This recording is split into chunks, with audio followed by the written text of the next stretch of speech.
So, in a shocking revelation that should surprise absolutely nobody, I am really into Lord of the Rings. And I know that I am not the only one. But today, for this video, I'm kind of drawn to the mines of Moria. In particular, when Gandalf lights up the Great Hall of Khazad-dûm, and the faces of the Fellowship gape in awe.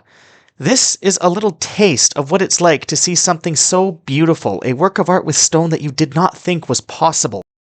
And you can be forgiven that thinking that this is just a fantasy, because human hands cannot carve such a thing, and to be honest, it is just a fantasy. Or so I thought. Then, I saw Ellora. And in that moment I realized, Khazad-dûm is only a fantasy because it can be surpassed. Hi everyone, this is Travels with an Archaeologist. I'm the Archaeologist, now let's get into the travels. So, 2,000 years ago, a powerful dynasty known as the Satavahanas ruled over most of India. These Satavahanas ushered in a period of peace, prosperity, and safety throughout their realm, and began the pattern of building the Buddhist temples out of a single piece of stone. But then, they vanished. In their place was 300 years of fragmentation and instability, but it was not to last. The Vakatakas reunited Maharashtra and returned stability and prosperity into central India. These Vakatakas grew very rich, and they used this wealth to expand on the Ajanta caves, building these magnificent monuments in only a single generation. But, on the brink of completion, Ajanta was abandoned.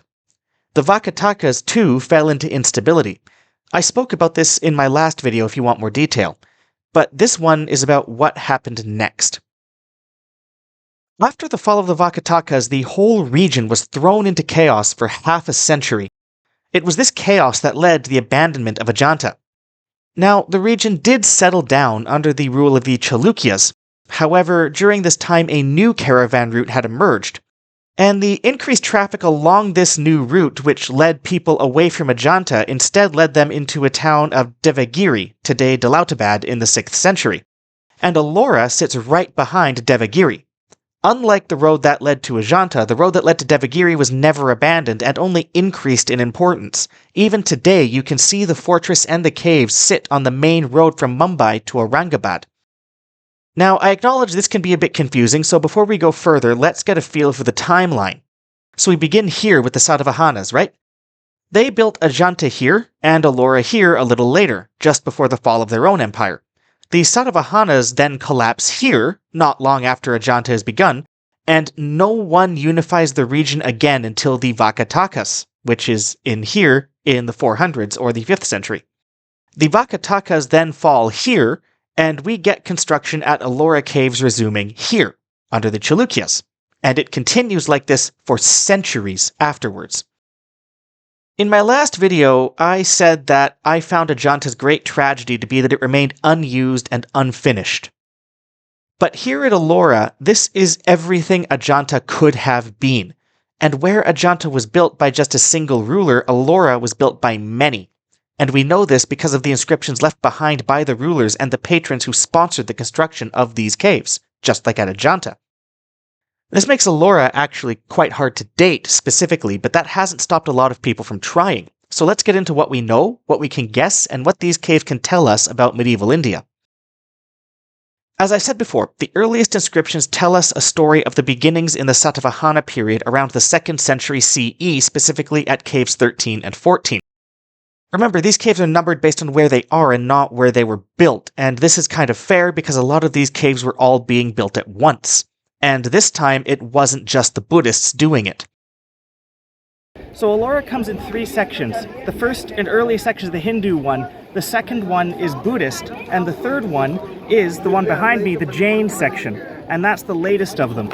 And these ran from about 600 to 1000 CE. Now the really interesting thing about this is that after Ajanta stopped being constructed, Ellora started. However, while Ajanta was all Buddhist, this one had the Hindu phase start.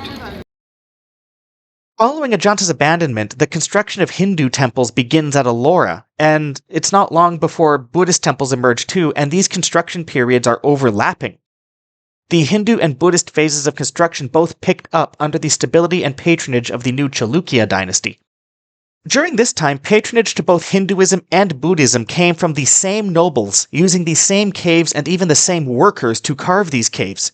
In the meantime, Buddhist monks from outside India pretty much stopped showing up. As a result, Buddhism and Hinduism in this region almost merged into the same religion during this time, which is why the symbolism from both sides matches so closely. And here, the chronology gets a little muddled. Some sources say that the pattern of construction at Ellora goes Hindu, Buddhist, Hindu, Jain, but given what we learned in my last video at Ajanta and what I just said a couple of minutes ago, it's far more likely that these all overlapped and many construction phases meshed together.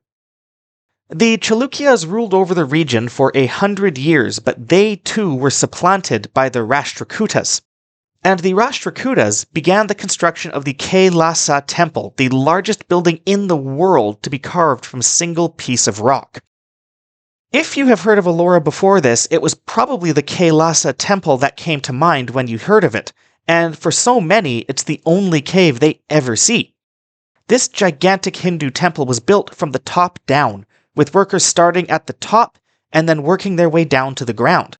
And this is more than just a feat of engineering. It's an artistic masterpiece, too.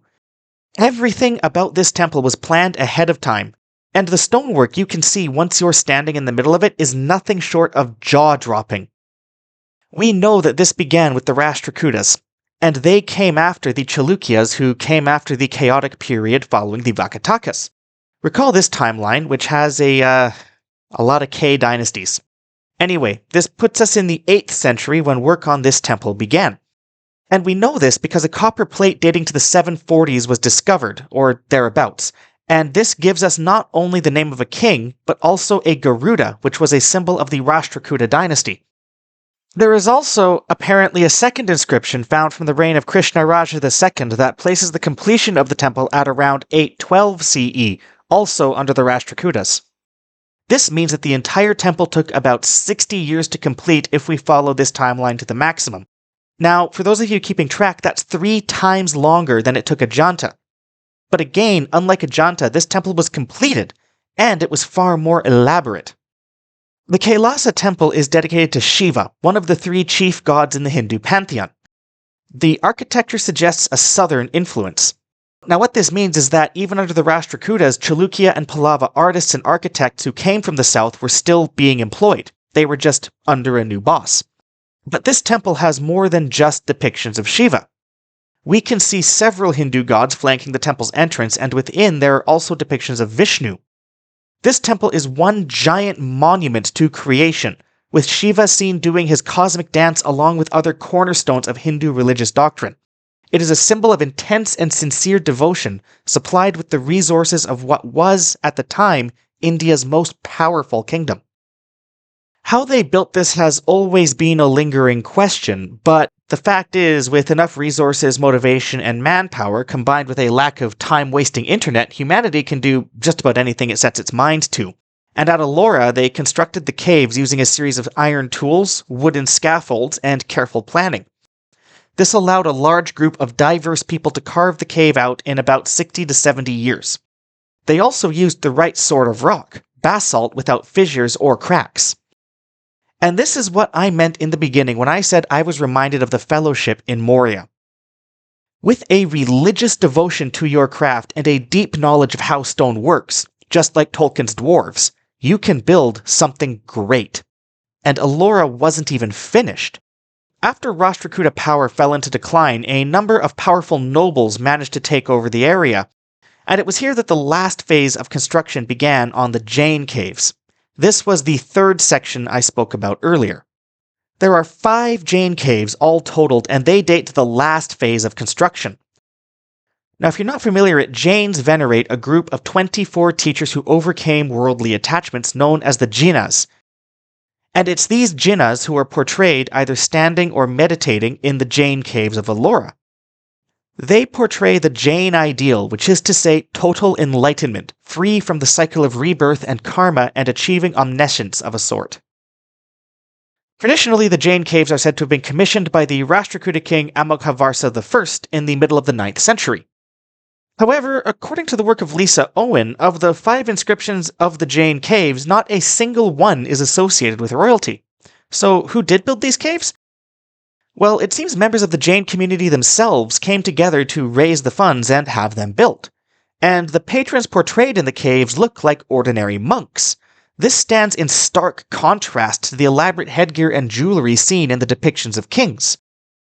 Now, the Jain caves were ultimately completed around the 10th century, but I shouldn't really talk about them like they have their own section. Dividing Ellora on the basis of religion is honestly a bit pointless. The separation of Hindu, Buddhist, and Jain caves is an invention of scholarship.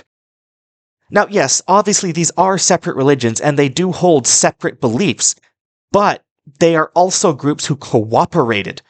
An architect working on the Buddhist caves in July could be contracted to work on a Jain cave in August and a Hindu one in September. Indeed, a study of all the inscribed patron names at Ellora found that those donating to Buddhist caves weren't always Buddhists themselves, similar to those donating to Jain and Hindu caves. In other words, these three religions were donating to each other at the same religious complex at the same time. Thus, while we have three separate religions depicted at Ellora, we all have one unified architectural style. And they influenced each other. Jains traditionally show devotees worshipping at the feet of a Jinnah, and, lo and behold, what do Hindus start doing only after the 9th century? Putting devotees at the feet of their gods. Hindus, Buddhists, and Jains share a lot of common themes and symbology, all coming from traditional ancient Indian culture. But here's the big question. Did these similarities arise independently? Or did these similar themes converge and develop the way they did, not in spite of one another, but because of one another? Imagine something similar in Europe, where people in a single community coming together as one build a church, a mosque, and a synagogue all close to each other. Don't get me wrong, this has happened in some places, but it's very rare and it could lead to sectarian violence. Yet, here at Ellora, nothing of the sort occurred. These caves remained in use for centuries by all three religions, and they remain in use today as places of safe pilgrimage. Unlike Ajanta, Ellora was never abandoned, and when Europeans arrived to see these temples, they were still very much in use by all three groups. And today they remain open not just to religious pilgrims, but to any visitor of any origin who can show an appreciation for the scale and artistry and skill shown in these caves. Ellora's beauty is designed to be seen, even by outsiders. Welcome to anyone who is willing to appreciate it. Anyway, that's all I have to say on the Ellora Caves for today. Thanks for making it to the end of the video. Please do give it a like and subscribe, because honestly, I am doing this in my free time. I don't have an editor, and liking and subscribing and commenting really does show me that my effort is appreciated, and it encourages me to make more of these videos and produce them quicker. I also have a Patreon you can donate to if you want to support the channel further, and until next time, I'm the Archaeologist, and this has been The Travels.